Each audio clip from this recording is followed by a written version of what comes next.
तो देहरादून में जिस तरह पेड़ों की हत्या की गई, काफ़ी लोग यहाँ मौजूद हैं। मैडम आपका नाम क्या है? मेरा नाम किरण है और मैं सैंसधारा रोड में ही रहती हूँ, मंदाकिनी विहार में, और एक एनवायरमेंटलिस्ट आप कह सकते हैं। तो एक पॉइंट हम यहाँ पर ऐड ऑन करना चाहते हैं कि जैसे कि किसी भी आर्मी ऑफिसर जो मर जाते हैं या आर्मी का कोई सोल्जर मर जाता है तो उनको श्रद्धांजलि दी जाती है, उनको एक तरह से सल्यूट किया जाता है। तो उसी तरीके से हम इन पेड़ों को भी करना चाहते हैं। इन पेड़ों से हमारी बहुत अटैचमेंट है। एक कंट्रीब्यूशन जो होता है, एक जैसे आर्मी पर्सनल का कोई कंट्रीब्यूशन होता है हमारी लाइफ में, वैसे ही इन पेड़ों का है। और मेरे अकॉर्डिंग तो सबसे ज़्यादा इन पेड़ मतलब इन्वायरमेंट मतलब नेचर का सबसे ज़्यादा कंट्रीब्यूशन हमारी लाइफ में है। ये नॉर्मल इंसान ऐसे नहीं समझ सकता। इसके लिए एक पढ़ना ज़रूरी है, उसके बारे में उसको फील करना ज़रूरी है। तो जो लोग पर्यावरण प्रेमी हैं, क्या आप उनको इस बारे में संदेश देना चाहेंगे जिस प्रकार से पेड़ों को काटा गया देहरादून में, और मुख्यमंत्री को भी कुछ कहना चाहेंगे इस बारे में कुछ कि हाँ भाई क्यों काटा गया है, आप बताएंगे कुछ? मुझे तो ये लगता है कि ऑलरेडी ये रोड इतनी ब्रॉड है और इसको मतलब अगर नहीं भी करेंगे तो भी हमारा काम चल जाएगा, लेकिन अगर पेड़ कट गए तो हमारा काम नहीं चलेगा। इंसान को तो चल नहीं सकता है ऐसी अगर अंधाधुंध कटिंग होती रही। तो मुझे तो ये लगता है कि गवर्नमेंट को ये पेड़ अच्छे नहीं लग रहे थे साइड में, तो उन्होंने वो ये सोच रहे थे कि हाँ ये जो जगह है जो पेड़ों ने घेरी हुई है वेस्ट है, तो इसको एक काम करते हैं पेड़ कटवा देते हैं और रोड ही चौड़ी करवा देते हैं। तो मुझे ऐसा फील होता है। तो इसके ये मुद्दा हो सकता है पेड़ कटिंग का या रोड चौड़ीकरण का कम लग रहा है मुझे, और यहाँ तक ये बिजनेसमैन का ज़्यादा लग रहा है क्योंकि आगे के पेड़ छोड़े गए हैं और पीछे के पूरे काट दिए गए हैं। इस प्रकार से जो है मुख्यमंत्री जी मौन है, इस पर अभी तक कुछ नहीं बोल पा रहे हैं। मैडम अगर इनकी कटिंग इसी तरह चलती रही आप लोगों की तरह और विरोध किया जाएगा क्या है?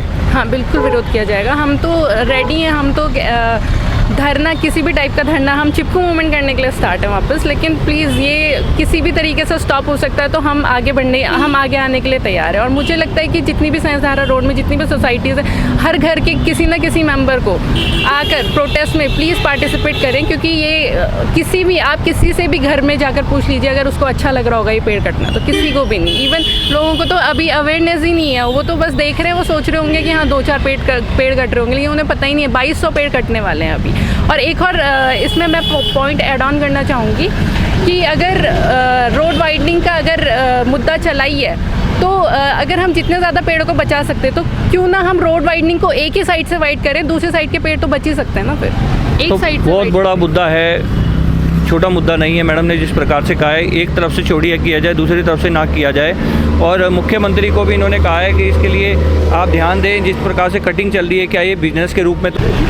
नमस्कार दोस्तों, मैं मंजीत सिंह अरोड़ा मानव चेतना चैनल में आपका स्वागत करता हूं। जिस प्रकार से यहाँ सरकार के अधिकारियों द्वारा पेड़ काटे गए हैं, बहुत लोग नाराज़ हैं इस वजह से। किस प्रकार से हो रहा है कुछ बताएंगे आप? क्या मामला पूरा क्या है, ये हुआ क्यों? यहाँ पर जो है सैंसधारा रोड के वाइडनिंग का, चौड़ीकरण का जो प्रस्ताव है। क्या नाम है आपका? कहाँ से? नीलेश राठी। यही रहते हैं? हाँ। तो इसमें दो दिक्कतें हैं। एक कि ये चौड़ीकरण का जो प्रस्ताव है, इसमें सबसे बड़ा कारण दिया जा रहा है कि ये मसूरी के ट्रैफिक के लिए किया जा रहा है। जी। तो मसूरी के ट्रैफिक को, जैसे आप जब दिल्ली से चलता है टूरिस्ट, तो वो मेरठ को बाईपास करके आता है, मुजफ्फरनगर बाईपास करता है, ऐसे सारे शहरों को बाईपास करता है। केवल देहरादून में से उनको ट्रैफिक जो है शहर के बीच में से ले जाना है। तो अगर मसूरी ट्रैफिक के लिए है तो it should be from outside the city, not with in the city. यहाँ पर काफ़ी सारी स्कूलें हैं, घर है, तो वो जो लोग यहाँ रहते हैं, you are endangering their life by putting a tourist traffic which will travel at very high speed, number 1। दूसरी बात इसमें यह है कि ये ट्रैफिक जब आएगा तो किरसाली चौक से जब वो राजपुर रोड की तरफ पलटेगा तो वहाँ तो जाके जाम लग जाएगा। आपने यहाँ 4 नहीं 6 भी लेन बना ली तो वहाँ तो आपके पास 2 ही लेन हैं। तो जिस प्रकार से लोग जो पर्यावरण प्रेमी हैं वो इस बात से बहुत नाराज़ हैं। मैडम क्या नाम है आपका? मेरा नाम जया सिंह। तो आप किसका विरोध करते हैं, क्या कहना चाहें, कैसे हुआ और किस वजह से, मतलब क्या आपको इसमें क्या कहना है, पूरा बताएं। हम सिर्फ इसलिए विरोध कर रहे हैं कि यहाँ पे जितने ये पेड़ हैं, कोई 40 साल, कोई 100 साल, कोई 60 साल पुराने हैं, इनको काटा जा रहा है। ये क्लाइमेट चेंज का ज़माना, हम सबको आजकल हर बच्चे को पता है क्लाइमेट चेंज क्या होता है, और उसको ध्यान में रखते हुए भी हम हरियाली काटते जा रहे हैं। चौड़ी सड़क ये काफ़ी है, पहले भी कहा गया है यहाँ से जो इंक्रोचमेंट्स हैं या ये क्या कहते हैं इलेक्ट्रिसिटी के पोल्स हैं, इनको हटाइए, ये सब करिए। ये अपने आप इतनी चौड़ी है कि इसको और चौड़ी करने की ज़रूरत नहीं है। यहाँ पे कभी ट्रैफिक जैम्स नहीं लगते। इसको काटने का के और चौड़ी करने का समझ नहीं आ रहा। आगे आ जाइए, आप आगे आ जाइए। कर्नल प्रदीप भाटिया से बताइए। हाँ, मैं बस ये पूछना चाह रहा हूँ कि कोई सा भी एक वैलिड रीज़न बताइए जो ये 2 पेड़ काट के आप मतलब अगर 4 लेन बनाएंगे, या फिर कोई कह रहा है कि जल स्तर नीचे जा रहा है इन पेड़ों के कारण, ये जो है इक्लिप्टिस के पेड़ हैं, ये अछूत प्रजाति के हैं, ये जो है ये सॉइल ख़राब करते रहे हैं, ये पानी का लेवल सोख रहे हैं, मतलब एक भी रीज़न इनका वैलिड नहीं है। कह रहे हैं हम सौंदर्यीकरण करेंगे, सौंदर्यीकरण तो सुंदर तो अभी लग रहा, तभी तो लोग आ रहे हैं तुम्हारे यहाँ। अगर इसको काट दोगे तो सुंदर क्या प्लास्टिक का झुंझुना लगा के करोगे? तो कोई भी वैलिड रीज़न नहीं है। We just want a valid reason regarding this. और ये 25 साल 30 साल पुराने 40 साल पुराने पेड़ हैं, इनको लगाने में अगले 40 साल में कौन रिस्पॉन्सिबल होगा, कौन इनको रिकवर करेगा? तो उत्तराखंड की जो सुंदरता है वो हरियाली है, सही कह रहे हैं, युवा पेड़ हैं। और आइए सर, कुछ आप भी बताइए इस बारे में पूरा। देखिए, हम लोग केवल गवर्नमेंट से ये प्रश्न करना चाहते हैं कि ये माइंडलेस कटिंग ऑफ ट्रीज़ क्यों? इसके बिना भी कार्य हो सकता है। 2018 में हमने एक प्रपोज़ल दिया था, आशीष जी ने जो सरकार को दिया था, पीडब्ल्यूडी ने एक्सेप्ट किया था, लेकिन उस प्रपोज़ल को आज ताक पे रखकर ये पेड़ों की कटिंग शुरू कर दी गई है। उस प्रपोज़ल में पेड़ों के साथ साथ पर्यावरण की देखभाल करते हुए दोनों रोड के दोनों तरफ फुट ट्रैक्स, साइकिल ट्रैक्स बनाने का प्रावधान था, जो ड्राइंग्स आज भी पीडब्ल्यूडी के पास मौजूद हैं। और ये ड्राइंग्स हमने हाई कोर्ट में भी दी थी, लेकिन इनका संज्ञान नहीं लिया गया। और सबसे आसान तरीका जो गवर्नमेंट के पास है, पेड़ों को काटो और सड़क को चौड़ा कर दो। इसमें कोई बुद्धि की आवश्यकता नहीं है। किसी भी आम व्यक्ति को आप बताएंगे कि ये सड़क चौड़ी करनी है, पेड़ काट दीजिए, सड़क चौड़ी हो जाएगी। लेकिन ये पर्यावरण जो हमने पिछले 50 साल से बिगड़ते हुए देखा है, उसको और बिगड़ने की अभी टाइम नहीं है हमारे पास। हमें इसकी रक्षा करनी है। और इस पर्यावरण के साथ साथ आप देखते हैं कि इस सड़क पर तकरीबन 400 से 500 छोटे छोटे बिजनेसेस इन पेड़ों की छाया में पनप रहे हैं। उनके लिए आपने कभी कुछ नहीं सोचा। इन पेड़ों के ऊपर हज़ारों तरह के पक्षी इस पे आश्रित हैं, उनके बारे में आपने नहीं सोचा।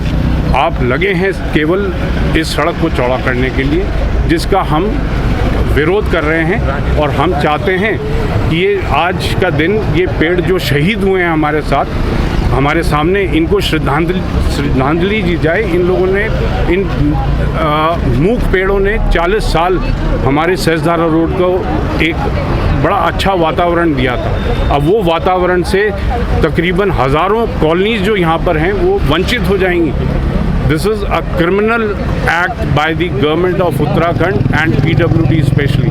We hate it. तो लोगों का यही कहना है, जिस तरह से श्रद्धांजलि दी है, पर्यावरण प्रेमी है। आइए आगे आइए, आपने क्या बोलना बताइए।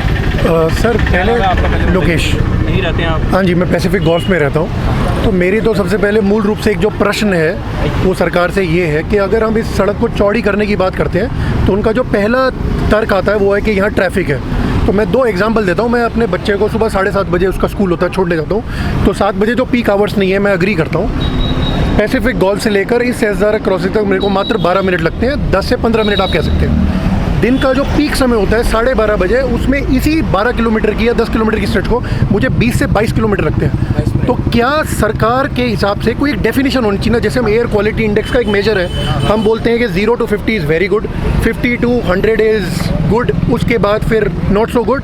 ऐसे हमने एक वो कर रखा है। ऐसे ही हमने वाटर की कंटेमिनेशन का एक रखा हुआ है। तो जब भी हम किसी भी सड़क की बात करें, मैं सिर्फ इस सड़क की बात नहीं कर रहा हूँ, तो आप एक पॉइंट से दूसरे पॉइंट तक जब आप पहुँचते हैं तो उसका एक डेफिनेशन होना चाहिए ना, कि अगर इससे ज़्यादा टाइम लगता तो मैं इस सड़क को ट्रैफिक जैम कंजेस्टेड सड़क की कैटेगरी में डालूंगा।